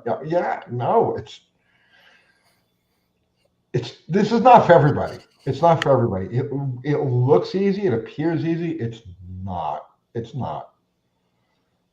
Getting comfortable in front of the camera was very difficult for me. I mean, not in front of the camera, just speaking, voiceovers, all that. It's very difficult for me. I never wanted to be in this kind of business. It took me about a year before I was like, I didn't cringe every time I saw myself. Now it's just a fact of life. You don't even really notice it anymore. Flipping through the TV and okay, there I go. I was like, but it's weird, man. It's weird. Well, I was talking with Tony about this the other day. Same thing. You have to that little black camera is your best buddy, and you got to keep feeding them new information every day. Yeah, I grew up in Southern California, the San Fernando Valley. The industry was all around me. Producers, directors, actors. I knew a lot of them. I never had a desire to enter that industry to do anything. I stayed away from it completely. Never had a desire to do anything. Mexican spec, are formulas common? Dusters or the older cars? There's a lot of Dusters here, and some Duster Super Bs, and they are clean, no rust on them. Tony, do you know about the Dodge Dart, the Mexican Darts, the 70 to 76, the 2 doors? Yeah. They have long runners off of the back window, like the 69 Charger. Yeah. It's like a semi fastback. Yeah, it's a very interesting look with the inset window. Yeah, I like them. I've seen them. Yeah, I had one, but it was so rusted I couldn't do anything with it. That was the Mexican Super B was based on that. No, that's on a Duster. The Dart Coupe is the one that has the runners. Oh, okay. I mix them up sometimes. It's weird how that border made such a huge difference in what we were familiar with. Well, what makes a difference is when the government of each country gets involved and says, you have to do this or you have to do that. Like I said, in 1984, they outlawed V8 engines in passenger cars for 1985. So Ford stopped building the Mustang because they couldn't see a V6 engine in it. The Mustang had never had anything but a V8 engine in Mexico from 1964 and a half up. Never put the 6, never used the 4. Even the 1974 Mustang 2 had a V8 engine in Mexico. Chevrolet got rid of the Monte Carlo because they were not going to put a smaller engine in it. Well, no, but what I'm saying is you would think that with all of the border states, okay, you would think that, especially California being as car conscious as it was in the day, all right, you would think that people would be buying up Mexican cars just because they were different. Yeah, you would think that, but you have to take into account the media makes people scared of Mexico. This is, there's no doubt about that. And you make people scared about Mexico. You can't show your face, and you've got a border war. You've got a cartel war going on. Yes, exactly. But People are not going to come into Mexico to get these cars. And what you find at the border is mostly U.S. cars that have come across. You have to go into central Mexico to get the good Mexican vehicles. But there was laws before NAFTA. There were no crossing of vehicles, and Mexico was completely closed. The car had to be made in Mexico with Mexican parts in a Mexican factory. So they were not importing anything. That's why you see the cars are the same but different. The Mustang Coupe 1983, 1984 has a Capri front end on it. They never made a Capri Coupe in the US. So they had the parts in the factory to make them look alike, but they decided that we're going to make it look different. On the Plymouth Dusters, the front end was Dodge, the rear end was Plymouth. And then one year they switched it, and the front end was the rear end was Dodge and the front end was Plymouth. They just kept moving things around just so it didn't look like the US cars. Okay. Let me see. Well, we got Cole's Hot Rod Garage jumped in there again. Let me run back and find. Yeah, he's up there. He's you go back a little bit. He's 440, yeah. 906 heads, ported, oversized valves, 1.5 roller rockers, 590 cam, dome piston, 727 transmission, 411 gears, posi slick, 70 duster, 850 double pump Holly, and Edelbrock 440 dual, playing Kill My Performance.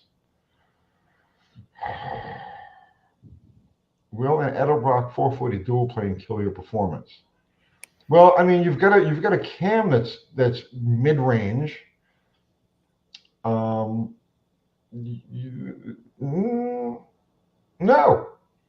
I mean, your basic setup there. That's a 6,000 RPM motor.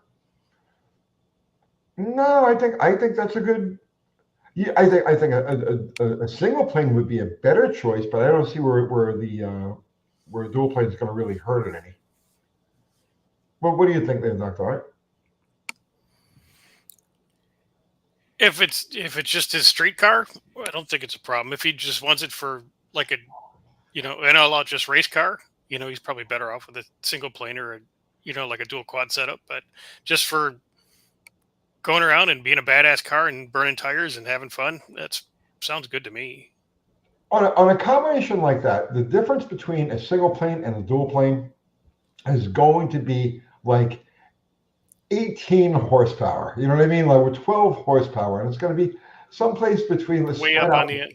Yeah, all the way up there. It's not. You're actually probably have an advantage for drivability, especially drivability with the dual plane.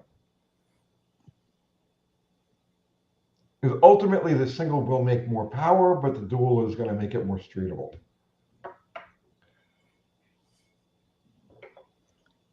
Hello, Lot Burns, doing well tonight?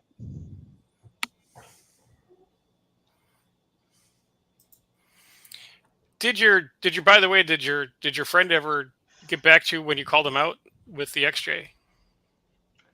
No. And he deleted a comment. I never go on Facebook, right? Well, I scroll Facebook, but I don't comment. I never post anything on Facebook. And this ding dong made a post bemoaning the death of print media, blah blah blah, and all this other shit. Because he's from the print days, right? Mm-hmm. And I made a comment, and it's like, because I have a history in print. I literally invented the Mopar magazine. I invented the Mopar magazine. So for me to say that, yeah, good riddance to bad rubbish, you know what I mean? It's coming from a, you know what I'm saying? Mm-hmm. I have history there, and I made this comment right on a post that he made, and he deleted my comment. So I guess it's not going to happen, is it? No, he's too much of a puss. He's not going to do it because that car. It's that's the first off. The car is his pride and joy, and it's a beautiful car. So it's a bronze '69 Charger. It's just beautiful, right? And he's got everything. It's got a giant stroker motor, and it's got like a 6-speed transmission, and you name it, and this thing has it, right? But I know he's a no driving son of a bitch, right? and I know that he's not going to be able to put it together on the street. Like, you know what I mean? I'll have 3 cars on him before he even thinks about moving, right? So, but nah, he won't take me up on it. He's too much of a wuss.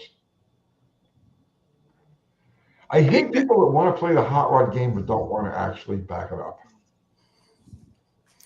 Well, that was, I mean, my big joke, when going on Power Tour, you go from city to city and, whether mostly just on the freeways, if you don't want to take the back roads, you'll pass 6,000 old guys with gold chains and tube socks and Corvettes in the putt-putt lane, and you're driving your junk from town to town, having a good time. But that's completely different. If you want to drive a stock car, you know what I'm saying? Or a muscle car. No, these are all, they're groups of them, and they're all loud and things and big tires, and they're just... Right, exactly. When you put the big tires on the back, and the thing goes bump it up, and it does all of that stuff, right? Right. Race it, bitch, or go put a stock car together. You know what I'm saying? Right. And it's funny. I just, all the Corvettes in the putt-putt lane, just, 2 miles under the speed limit, all in a big group of the Rubber Knife Gang and their, gold chains. But that would also be me. I would be on the right lane just putting along too. I'm not. Well, that's because you don't like police, but I have no fear of that, so I don't care. Let them pull me over. We can have a nice talk. Big Belly Racing is asking me a question. What's the 3rd generation Ram Chargers loaded with a 5.9 selling for these days? That would be the 99 or 2000. We can't cross a 2001 yet. There's a real nice one I have here for 10,000, including repainting the roof because it has a little bit of hail damage. Or if you want one that's in Texas and you live in Texas, I know where there's a really nice one over there right now that has a Texas title. So if you send me a message on Instagram, I can give you the information. Violafly, tunnel rams are too much for the street only. I don't agree with that. Tunnel rams, the only problem I really see with a tunnel ram, okay, for street use, the difference between a tunnel ram and, let's say, a dual quad setup, right? And I love dual quad setups. They work really well. But a tunnel ram, the only problem with a tunnel ram is it will literally get cold as you're driving down the street. So keeping fuel or any type of fuel vaporization that would normally take place someplace in the intake manifold, there's no chance of it with a tunnel ram. Like so I'll give you an example, right? You warm the engine up, so you're warming up in the pits, okay? And it takes a long time for the manifold to actually get up to temperature, all right? Then you pull it into the staging lanes. It's still warm. It's still radiating the heat and everything. You do a burnout with it. Now, when you make the run, okay, if you get to the finish line and you get out and you touch the intake manifold, it's ice cold. Because there's no way for it to keep that heat that radiates up from the cylinder heads and all of that. And the atomized fuel coming through the carburetors drops the temperature. That's really the only drivability issue, or the only problem I see with using a tunnel ram on the street. If you're just going to cruise with it, right, it'll function fine. You'll never know the difference between a tunnel ram and a regular, like just a conventional dual quad setup, right? But if you get on it and then, like, say, slow down and try to get on it again, it'll just fall on its face, or it'll wash the plugs, or it'll do something. That's the problem with a tunnel ram. It's like repeatable performance. You can get one run out of it, and then it takes a long time for the heat to start building back up again. And have you had that experience, Dr. Hart? I haven't played much with tunnel rams, really. So I understand what's going on, and I've seen it, but I have not personally myself ever used it. I just was never a tunnel ram guy. But yeah, that's the only problem with it. It's keeping any heat in there. The torque is just incredible. Like you feel like it's like night and day. Like you go from a dual quad setup to a tunnel ram setup, just like a regular conventional low riser dual quad to a tunnel ram, and it feels like you put a supercharger on the thing. 3,000, 4,000, 5,000 RPM. You can actually feel the thing go to work. Big Belly Racing. The truck in Mexico is silver, the titanium color, and the one in Texas is dark green. Okay. You know where else you have those problems? That same problem with an air gap. Air gap intake manifolds are a bitch like that. They'll make great power, but like there's no repeatability to it unless you let it sit and let all of that. It reheats up the intake. Yeah, I had a buddy. First time I came across that, a buddy of mine, I built a 360 for him. He put it in a duster, and he bought one of these Chinese air gap intake manifolds. And I didn't think anything of it, but he starts running around, and he's like, "This thing it runs great," and then it fouls plugs. We were chasing carburetor, we were doing all kinds of stuff, and then it dawned on me what was happening. And after you run it hard, you feel the plenum underneath the carburetor, and it's ice cold.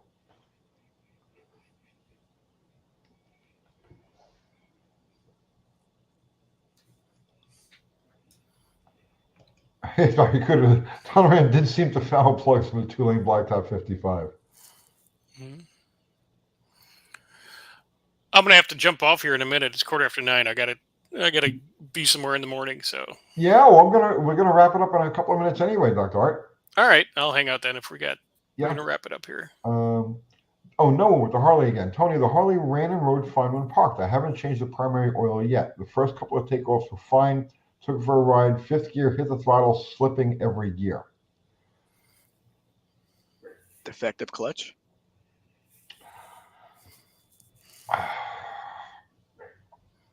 I've rode fine. I mean, and the thing sat. It was good until it sat, and it doesn't really make much sense. Took it for a ride. Fifth gear, hit the throttle. So after you hit it in fifth, then it started slipping in every gear. Noah, I honestly, I mean, getting into the clutch is not that big of a deal. At this point, I would just take it apart. I take it apart. You got something going on there. It's possible. Was it stored? Was it stored like in a humid climate? Is there a possibility that water could have gotten in there and perhaps rusted the splines? Dude, just take it apart. Just take it apart. Don't guess at it. Take it apart. Dickie Farley, yes, Mexican spec is a fountain of knowledge when it comes to Mexican cars. Well, Dickie, I've been here for 25 years, so I have a little bit of experience. But yet you've never answered a question in Spanish. Nobody's asked a question in Spanish.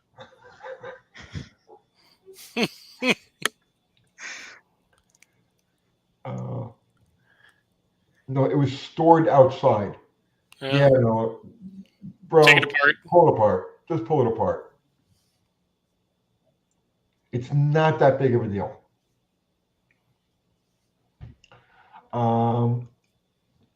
Big Billy Racing, Uncle Tony, have you ever messed with the small block Hemi conversion cylinder heads? I know the guys who do that or who did that. They were up in Dixon, Tennessee, which is about 50 miles from here, 45, 50 miles from here. And I know the cylinder heads. I've never messed with them. But I do know the castings. I know the whole setup. They did have a running example of it there. Mike, the old man, I believe has passed. But don't quote me on that. But no, I have no running experience with them, but I have seen the heads and all of that. And they look like nice pieces. Green Bean, I do not speak French. There's not much call for French. I may have to learn Chinese, though. Chinese stores are popping up everywhere here. And I mean everywhere. They're coming here to buy Mexico and the United States. They're buying up everything. Yeah, it's unbelievable because the tiny little things that they sell also are made in Mexico, but for some reason the country is letting all this stuff in. There's I can think of four of these little stores in my general area that I can think of right now that sell all that stuff. I mean, big stores. The big question is, right? The big question: are the Chinese buying up mining rights? I don't know what they're doing here other than that. Because Mexico, when silver takes off, and silver will take off, Mexico is going to be one of the richest countries on the planet. We won't see any of it. Well, I don't know. It just depends on your government. Exactly. We won't see any of it, the You won't see any population. of it. All right. Well, listen, we're almost at the 2-hour mark. I think we're gonna wrap it up. Dude, you were the only mod we had tonight. Well, I don't know what happened to Zero. I don't know. What happened to your brothers? They didn't want to be on TV or what? Zero said that about this, that he gets off work at 5 p.m. and it shouldn't be a problem. And we didn't hear anything from Ari. And Fubar said he's going to be up in the mountains again, even though he would normally be here for the regular live. Normally. That's all right. We'll catch them all the next time. We'll do one like around Thanksgiving or so. So the only mod I can thank tonight is Mexican Spec. Mexican Spec. Good job, brother. Thank you very much. I appreciate the opportunity. Samantha Higgins says, I ripped people off. You doxed me. You have my address. People are coming to Tony's now, waiting for the knock. Send them. All right, guys. Tony loves visitors. We know that. I love visitors. So, thank you, Mexican Spec. Everybody contributed to Super Chat. Thank you. Always appreciated. Never expected, but always appreciated. Everybody contributed your presence in conversation. Thank you all so much. Dr. Art, what do you got going on? Chaos and live tomorrow night at 7 p.m. Central. Nice. So Dr. Art's Hot Rod Rehab tomorrow night, 7 o'clock. His merch is Dr. Art's stuff and at Gmail. And that's it, guys. I'm gonna pull a plug on this and figure out how to make this pipe. I also have videos that come out every day of Mexican cars for sale. Yes. Yes. Okay. So if you're in Mexico or you ship to the United States. Yeah, it can be delivered in Arizona, no problem. And there's a huge list, and my website is mexicanspec.com. Mexicanspec.com. Yep. All right, guys. So I'm going to pull the plug. Dr. Art, thanks for hanging. Mexican Spec, thank you for hanging. And that's it. Adios, all. Good night, all. Adios.